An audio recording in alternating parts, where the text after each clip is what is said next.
Suman TV ప్రేక్షకులకి నమస్తే. Investment అనేది నిజంగా ఎట్లా చేయాలి, ఎప్పుడు చేయాలి, దేనిపైన చేయాలి, ఈ ఆలోచన చాలా మందికి ఉంటుంది. దీంట్లో మ్యాక్సిమం ఇన్వెస్ట్మెంట్ చేయాలనుకుంటున్న మ్యాక్సిమం జనాలు ల్యాండ్ పైననో, ఫ్లాట్ పైననో, లేకపోతే ఏదైనా విల్లా పైననో చేస్తే బెటర్. మనకి ఫ్యూచర్లో ఒకటి ఉంటుంది, అది మెల్లమెల్లగా రేటు పెరుగుతుంటుంది, మనం దానికి ఏం చేసేది ఉండదు, అది మనకి రిటర్న్లనే ఇస్తుంది అనే ఒక నమ్మకంతో చాలామంది వీటిపైన ఇన్వెస్ట్ చేయాలి అనే ఒక మెయిన్ పర్సంటేజ్ ఆఫ్ పీపుల్ అనుకునే విషయం ఇది కదా. కానీ చాలామందికి ఇప్పుడు మార్కెట్లో ఉన్న ఎంతోమంది రియల్ ఎస్టేట్ వాళ్ళని చూసిన తర్వాత కొంతమంది నష్టపోయి మోసం చేస్తున్నారు, లేకపోతే మనమే మోసపోతున్నామో అర్థమవుతలేదు, కానీ ఎవరిని నమ్మాలో అర్థమవుతలేదు. కాబట్టి మీ అందరికీ అలాంటి ప్రాబ్లం లేకుండా ఈ పలానా ఒక కంపెనీని నమ్మితే బాగుంటుంది అనేలాగా మీ అందరికీ తెలుసు, కొన్ని సంవత్సరాలుగా మనతో పాటు ఉన్న వ్యక్తి ఆయన. సో 46acres.com ఆయనే ఫౌండర్. సో హీ సంతోష్ గారు, ఆయనతో మాట్లాడదాం. నమస్తే అండి. నమస్తే మేడం. ఫస్ట్లీ నేను ఇంతకుముందు కూడా మిమ్మల్ని కలిసినప్పుడు ముంబై హైవే గురించి మనం బాగా మాట్లాడుకున్నాం. అంటే ముంబై హైవే చాలా ఫాస్ట్ గ్రోయింగ్ సైడ్ ఇది అని చెప్పేసి మీరు ఇంతకుముందు కూడా చెప్పారు. ఇప్పుడు ఎట్లుంది మరి దాని పరిస్థితి? So Mumbai highway ever green అండి, ఎందుకంటే ముంబై హైవే అనేది ఇట్స్ బిజినెస్ రోడ్. మీకు భారతదేశంలో మన ఉత్తర దక్షిణ భాగాల్ని రెండు భాగాలు డివైడ్ చేసేదే Mumbai highway, which connects 2 ports అనమాట. మీకు ఈస్ట్ వైపు ఉన్న వైజాగ్ పోర్ట్ని, వెస్ట్ వైపు ఉన్న మీకు ముంబై పోర్ట్, 2 పోర్ట్స్ని కలిపే రోడే ఈ ముంబై హైవే.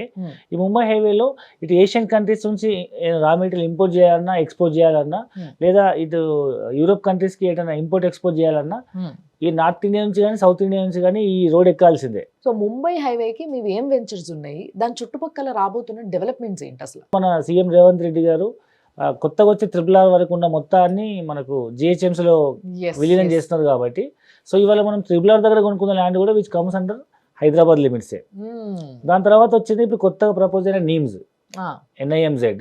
సో ఇంతకు మనం చెప్పుకుంటే ముంబై హైవేలో మనకు Mumbai highway exit number 3 Muthangi దాటగానే పాషమైలారం, ఎద్దుమైలారం ఇండస్ట్రీ పార్క్ ఉంది. దాని తర్వాత మీకు రుద్రారం గీతం యూనివర్సిటీ ఉంది. తర్వాత కందిలో IIT ఇంటర్నేషనల్ కాలేజ్ ఉంది. దాని తర్వాత సంగారెడ్డి డిస్ట్రిక్ట్ హెడ్ క్వార్టర్. దాని తర్వాత మీకు సదాశివపేటలో RRR వెళ్తుంది నందికంద నుంచి.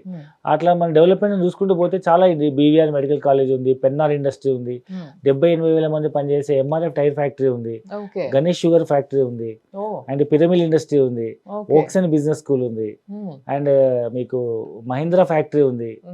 అండ్ ఆ రోడ్లో కొత్తగా ప్రపోజ్ అయిన NIMS with railway facility, airport అన్ని అసలు చెప్పుకుంటూ పోతే ముంబై హైవే అనేది ఇవన్నీ ఒక ఎత్తు అయితే, మేజర్గా మనం చెప్పుకునే పాయింట్ వాటర్ రిసోర్స్.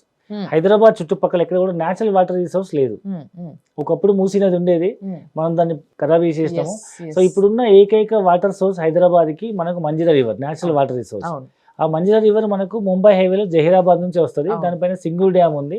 కాబట్టి ఆ వాటర్ని బేస్ చేసుకొని మరో హైదరాబాద్ నగరం నిర్మించగలిగేంత స్కోప్ ఓన్లీ ముంబై హైవే మీద జహీరాబాద్ వరకు అవైలబిలిటీ ఉంది అనేది ఇక్కడ అసలు ఇట్స్ ఫ్యాక్ట్, న్యాచురల్ ఫ్యాక్ట్. మరి మీ వెంచర్స్ ఏమున్నాయి ముంబై హైవేకి? సో ముంబై హైవేలో మనం ఇప్పుడు కొత్తగా ప్రపోజ్ అయిన మనకు ORR నుంచి మొదలుకొని నిమ్స్ వరకు ఉన్నాయి మన ప్రాజెక్ట్స్. అంటే వాళ్ళ బడ్జెట్ ని బట్టి ORR దగ్గరే కావాలనుకునే వాళ్ళకైతే మనకు 10,500 రూపీస్ per square yard ఆర్జావ్ అనే ప్రాజెక్ట్ ఉంది. It's around 100 acres mega farm land project. నాకు ORR దగ్గర జస్ట్ 10 minutes జర్నీలో నాకంటే సొంత ఫామ్ హౌస్ కావాలనుకునే వాళ్ళకి ఒక 16 lakhs లో మనకు 151 square yards ల్యాండ్ వస్తుంది విత్ ఆల్ డెవలప్మెంట్స్. దాంట్లో చుట్టూ fencing, arch, main road, 40 feet road, 30 feet roads, 25 feet roads, plus club house, swimming pool, cottages అన్ని డెవలప్మెంట్స్ అయిపోయినాయి.